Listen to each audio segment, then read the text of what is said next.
Well guys, welcome to Sam Rayburn. This is my home lake. I've been living here for about 7 years now. And this place has really become like my training ground, my testing ground. This is where, we go out and try new products and everything else. But I have learned so much about tournament fishing here on this lake. It's just such an awesome place. Good morning guys, we're here at Sam Rayburn. We're at home this week and I'm fired up about it. It's gonna be a great tournament. It's gonna be a lot of fish caught. I've had some great events here as well. I won a Toyota Series event here a couple years ago and I've had a lot of really good events. That's what I just enjoy about this place though, is it's always a challenge. It's always something new. And it really keeps me on my toes even when I'm at home preparing me for the next year. Sam Rayburn's a big one. It's 114,000 acres. Sam Rayburn sets up like a typical East Texas reservoir whenever you look at it from an aerial perspective. You got three main feeder arms into the lake. You got the Angelina arm, the Atoyac arm, and you got Ash Bayou. The majority of everything kind of goes down in that middle section of the lake, I would say. The upper ends of the lake play, but only at certain times of the year when the conditions are just right. Sometimes we've got hydrilla, sometimes the hay grass is good, sometimes buck brush is a deal, sometimes the offshore brush pile is a deal. We do have a little bit of rock along the lower end of the lake, and it does play at times. It's not something that typically becomes a staple here for locals. We don't usually target the rock on the lower end of the lake, but I have seen guys do well on it. The clarity of this lake really can change drastically depending on the amount of rainfall that we're getting. I've seen it in years where we had good hydrilla, where you could see down 8 or 9 feet in some areas. But typically we're looking at that 2 to 3 foot of visibility is pretty average here for this lake.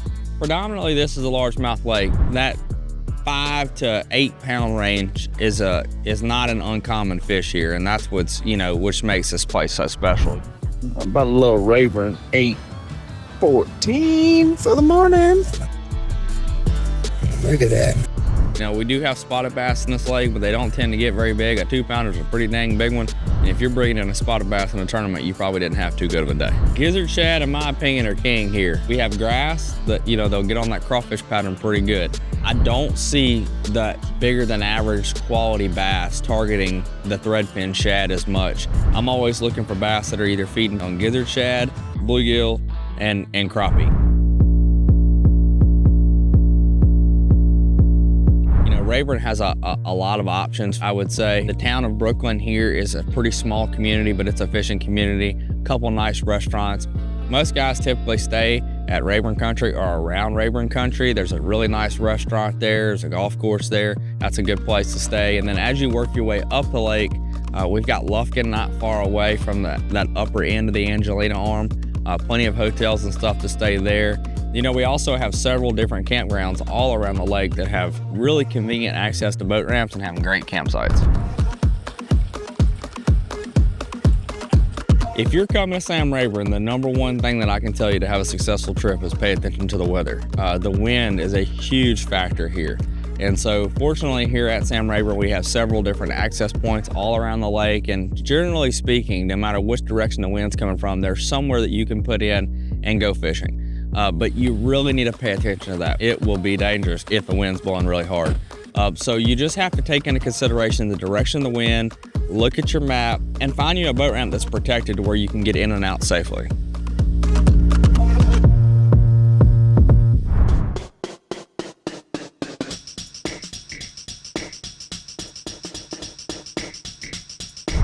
Well, let's break this thing down, guys. We're gonna start off in the wintertime. That's when things really start to get kicked up around here. Tournaments really start getting kicked up after January 1, and you start seeing a ton of traffic here at the lake. And honestly, it's a phenomenal time to fish. I feel like it's probably your best opportunity to catch that trophy-sized fish here at Sam Rayburn. But with the wintertime fishing, guys, there's been winters where, I didn't fish much deeper than 8 foot because we had phenomenal hydrilla all over the place. Here at Rayburn, for me, I don't catch a ton of them super deep here.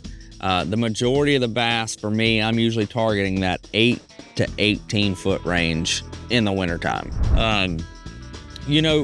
Wintertime fishing here, I'm focusing on this center section of the lake here, kind of the lower end, but this area here. The problem with most of these extremities is that at any given point in time, with the amount of rainfall that we get here in the wintertime, this is gonna be real dirty. So anytime you get up these arms, up the Atoyac, further up the Angelina, up the Ash arm, even here, you're gonna get a lot of dirtier water, and it seems like that can be real hit or miss. So I'm just focusing on the center section of the lake just to kind of give you guys the best opportunity to have a good trip. We're gonna kind of go over some of these main areas that are historically been really good in the winter time, transitioning into that pre-spawn time. So we've got down here at the bottom, this is what we call farmers.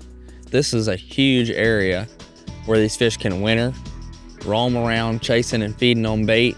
Just kind of key stuff to look for here at Rayburn, and they're gonna use those drains as highways. And so that's something you always hear about, is those drains at Rayburn. This would be an example of a drain right here, you know, and it dead ends back here. And sometimes I find the fish at the back of it. Sometimes I find them at a little point in the drain. Sometimes I find them at the main point of the drain. It just depends, and you have to find the fish that day, and they're gonna move around on you. They're not always gonna sit the same place. It just depends on the conditions.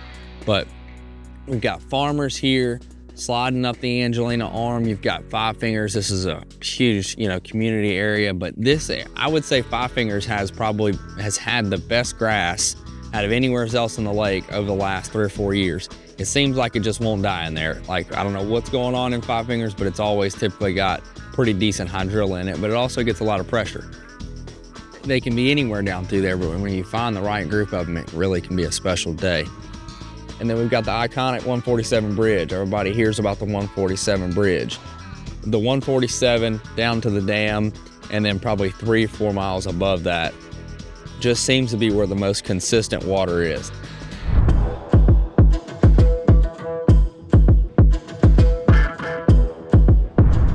The lake is 7 foot low, so right now you can see a lot of what we're gonna be fishing in the wintertime whenever the water's up at normal pool. You can see the normal bank line up there. And this is a great illustration of what's under the water here at Sam Rayburn. So we've got a lot of old standing timber, but we've got a lot of broke off stumps and stuff like this. And then look in between those stumps, and you can see those little pieces of hard clay and rock and gravel, and those are the kind of bottom compositions those fish are really going to key in on. You want to find areas with not just hard cover like this, but a good hard bottom like this. So we're talking about wintertime fishing. Right now we're out on Farmer Flats. This is just a good example of an area that really has it all. Within a mile of here, there's winter, pre-spawn, spawn, post-spawn, summertime, and fall. Like, you can do all of that in this area. We're gonna start off with wintertime fishing. Those fish are gonna roam around these flats during the wintertime feeding on bait. I'm gonna try to find those fish set up on those hard spots, on that isolated stump, maybe even on that brush pile. I'm always gonna have a 6XD on my deck from Strike King. The 6XD is an all-around great bait for catching big fish here at Sam Rayburn. This bait will go anywhere from 8 to 18 foot of water. I'm gonna blow this thing through those schools of fish at a high rate, even in the cold of the winter, and try to generate those bigger than average reaction bites. 6XD. Second thing, everyone knows Carolina rig, East Texas, goes hand in hand. It's a Carolina rig with a Strike King game hog. I'm gonna drag this Carolina rig around on all these little hard places, throwing at isolated stumps, just looking for those fish that are just kind of hanging out and setting up in those wintertime staging areas. Another great bait for wintertime fishing all around the country, but it's no different here in East Texas at Sam Rayburn. It's a jerk bait. This is a KVD 200 series from Strike King in this oyster color. It's just a great shad imitation, and I really like this color for in the wintertime especially. And I'll have a shallow diver tied on, but I'll also have a deep diver tied on. That deep diving Strike King jerkbait will get down to that 12-foot range. And for me, that's a key range in the wintertime for fishing here at Sam Rayburn.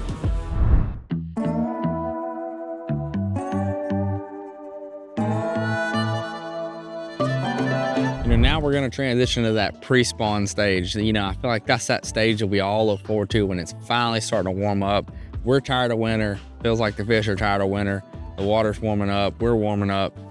Just a great time to be on the water. I'm going to start sliding more back into these main spawning areas. I'm going to start looking for areas where those fish are going to stage. And that is going to be key throughout this whole deal with staging areas. This little area here is a classic pre-spawn staging area. So we got a main creek coming off the main lake here, and we've got it winds on in here. And in the wintertime, they're going to be on these bends and stuff out here. As that pre-spawn phase starts to happen, you're gonna see these bend right here, right up next to this point. This right here is a classic pre-spawn staging area. Same thing back here. This creek's gonna bend right against the bank right here. Another classic pre-spawn staging area right there. And those fish are gonna stage there because that bottom is gonna be a little bit harder with the creek bends right there. Anywhere you go in Sam Rayburn, there's a million spots like that on this lake with it being as big as it is. Those are the kind of areas that you wanna look for.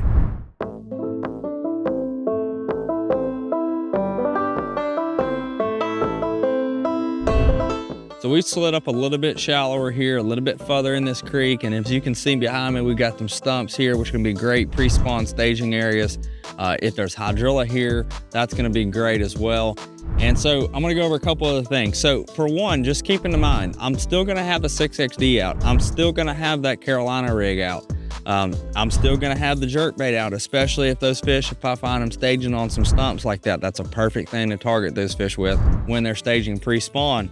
If we've got hydrilla present though, that's when I'm gonna pull out the hybrid hunter. We're gonna pull out a red-eye shad, and we're gonna start targeting these fish just a little bit further back in these creeks, these little stopping areas like this stump field behind us that are gonna potentially hold these pre-spawn staging big females. I'm here to tell you, this one ate a red-eye shad, and it was pretty dang fun. He's a pretty dang good one. I'm gonna keep on fishing and keep on having fun.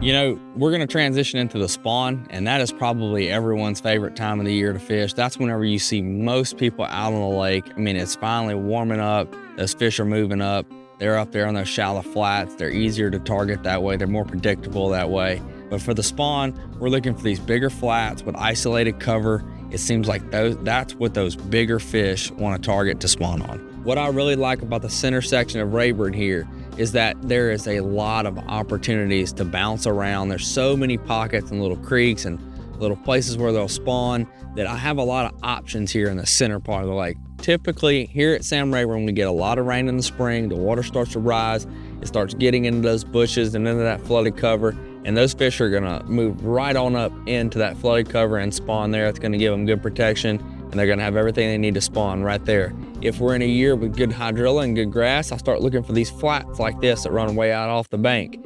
This potentially is gonna have isolated stumps on it, it's gonna have hydrilla on it, and those fish will spawn way out there off the bank with no problem whatsoever. You know, we've got these little pockets that run back in here. You know, I really like this bank right here because you got a channel swing right here on the edge of it. Those fish could really just slide right on up here, spawn, slide right back out. You know, this is gonna be a great area, but it really just depends on the current conditions, whether or not we have hydrilla that year or whether or not the water's high and flooded up in the cover. You know, the fish are gonna use whatever cover they have available to them to spawn on, that's for sure. Whether that's an isolated stump out here on this flat, whether it's hydrilla on this flat, or whether or not it's buckbrush all up here on the bank. And that's just key with Sam Rayburn. Like I said so many times, I can't reiterate the fact enough that, you know, it just depends on the current year and the current conditions. If the water's high, those fish are gonna flood up into that flooded buckbrush. If there's good hydrilla, those fish are gonna really like to be on those flats. It just depends on the particular year.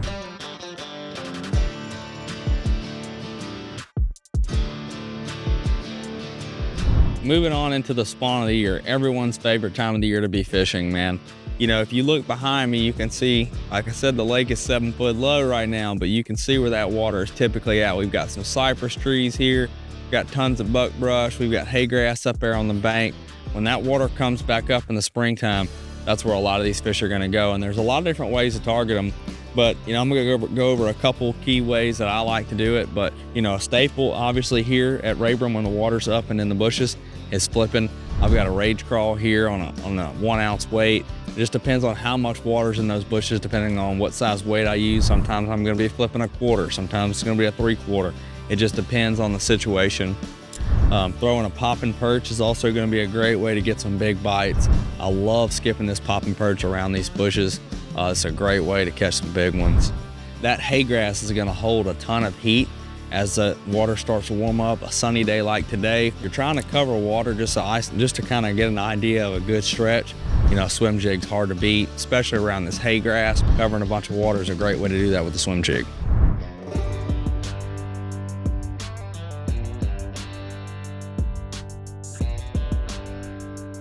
So as the post spawn starts to happen, you got to think about what's going on. Those fish are kind of starting to move back out, I feel like, into those main lake areas in some cases.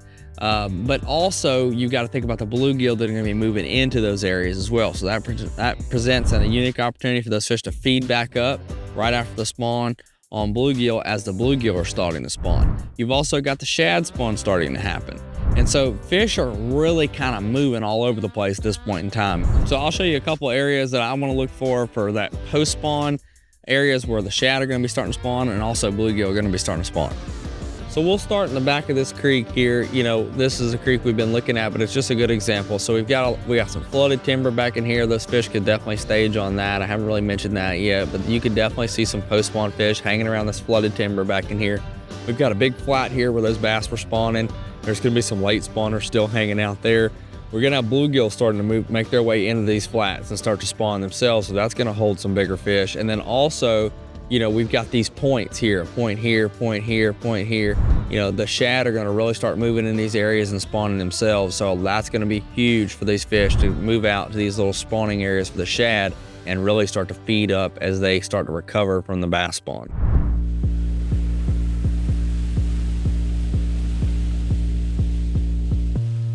So we've slid back out a little bit further to go over that post-spawn phase. You know, as these fish start to make their way back out of these main spawning pockets and creeks, you know, I'm gonna really start to look to target them early in the morning on a shad spawn. And behind me, I have a perfect representation of a good shad spawn point.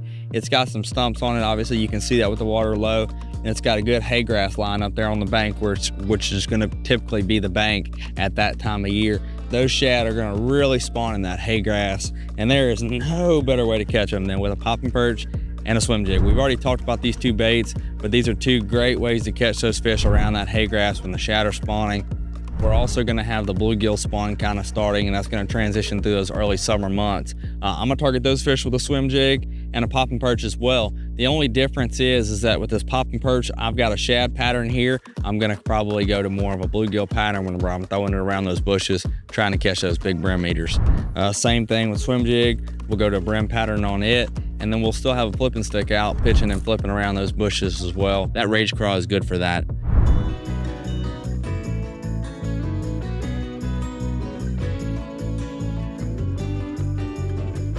We're moving on into summer. It's getting hot, and this gets to be kind of the grind time, right? As we get in that summer and fall time, it can be really tough. It can be really hard physically and mentally because it gets so hot here. But the fishing can be hot too, right? For me, I really like to target brush piles this time of year, and we have an unlimited amount of brush piles in this lake. I mean, it's ridiculous how much brush is in here. I want to look for those brush piles that are staging a bunch of bluegill, and I want to also look for those brush piles that have a lot of crappie in them. That bigger forage, like the bluegill and like the crappie, that's the bigger forage that I'm looking for those bigger bass to be feeding on in the summertime. They can get 1 or 2 good meals a day, and they're set. I'm gonna look for those fish in brush piles, mostly around main lake stuff. Got this big main lake ridge that runs out here that's probably gonna have brush littered all on it. You know, the locals put out a ton of brush here, so just finding the right brush and the right depth range is typically key. You know, and that depth range can go from anywhere from 8 feet all the way out to probably 25, 30 feet. So a lot of times the locals will build these brush piles here at Sam Rayburn for crappie. They might put a 20-foot tall tree out here in 30 foot of water, and it's gonna come up to 10 foot, you know, from the surface. And so if I'm finding those better than average, those big females are wanting to sit in that 10-foot range, and I'm gonna find brush piles that come up to that 10 foot on the surface range. And that's the comfort zone they want to be in. That's what I'm gonna kind of look for. But for me, summertime and brush fishing go hand in hand.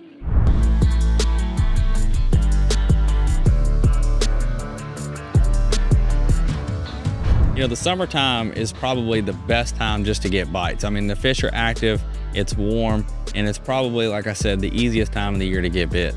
But the reality is I like to target the bigger ones. Usually I'm fishing tournaments, even if it's a Tuesday night evening jackpot here.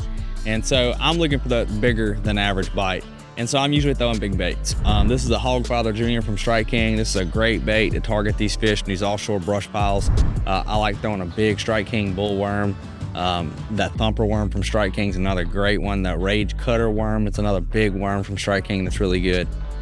usually in a red bug or some kind of red color, or maybe a green pumpkin.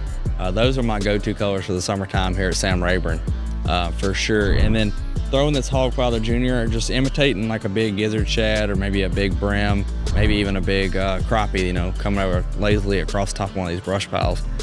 You're not gonna get a lot of bites in this bait, but the right ones will eat it.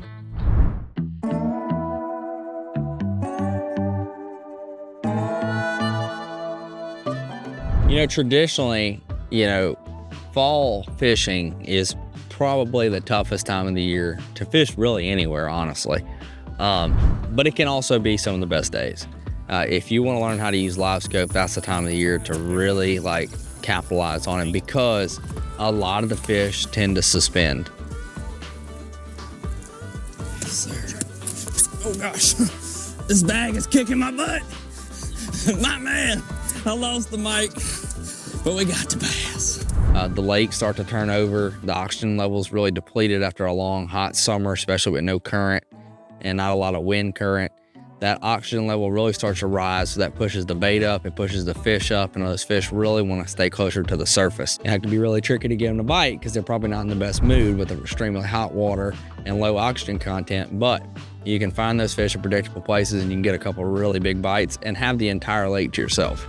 I'm gonna look for those fish still in those main lake areas. You know, a lot of those fish are gonna be pushed up on that surface. The bait's gonna be on the surface, but really, you know, they just kind of float around with the wind, and quite literally, I mean, you know, at times they're gonna be way back in these pockets and in these creeks, and then they might be back on the main lake the next day. So really, I'm gonna be looking for those birds that are maybe feeding on them from the surface.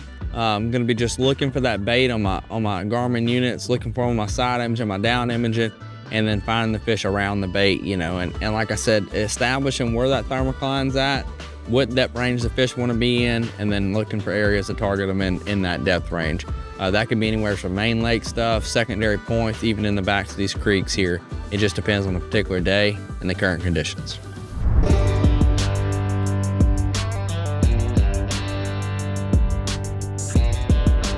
All right, so it's fall now, it's grind time, right? This is that late time of the year where there's not a lot of boats in the water, but it can be a great way to have the entire lake to yourself if you unlock the pattern and have some really good days in the water. Throwing a sexy dog, especially early in the morning on points, catching those fish schooling is a great way to catch them when they're up on top. But when they're not visibly up on top and you can't see them, they're very hard to target when they're just out roaming in open water. And so using your live scope, running around, like looking at drains, finding bait, and then finding those fish that are chasing that bait, setting up over open water is a really fun way to catch a lot of fish, and you can catch some really big ones doing that. I'm gonna keep it pretty simple. I'm throwing a Z2 on a little light jig head, keeping that bait up high in the water column and targeting those fish around bait. Ball of bait, and there's some fish in them too. Oh, there we go. There we go. Come right out of that ball of bait. That is a textbook scenario. This is not a textbook Sam Rayburn bass, not size-wise anyways, but that is fall fishing in a sense. I mean, and it can be a lot of fun. You can catch a lot of them. And it's a great way to get familiar with your electronics. I mean, because most of the fish, I'm saying 90% of the bass in the lake, and this goes for lakes all across the country in the fall, are usually roaming around on bait at that time of the year, and it can be very hard to catch them if you can't see them.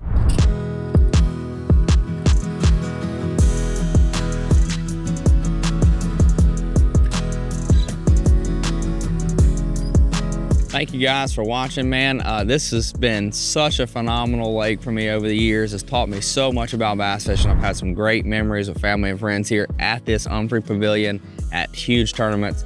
You know, if you're looking for a place to come, whether you're, you know, it's a tournament destination, or even if you're out coming fun fishing with your family and friends, this is a great place to come, and look forward to seeing you around. Right here. Oh my God.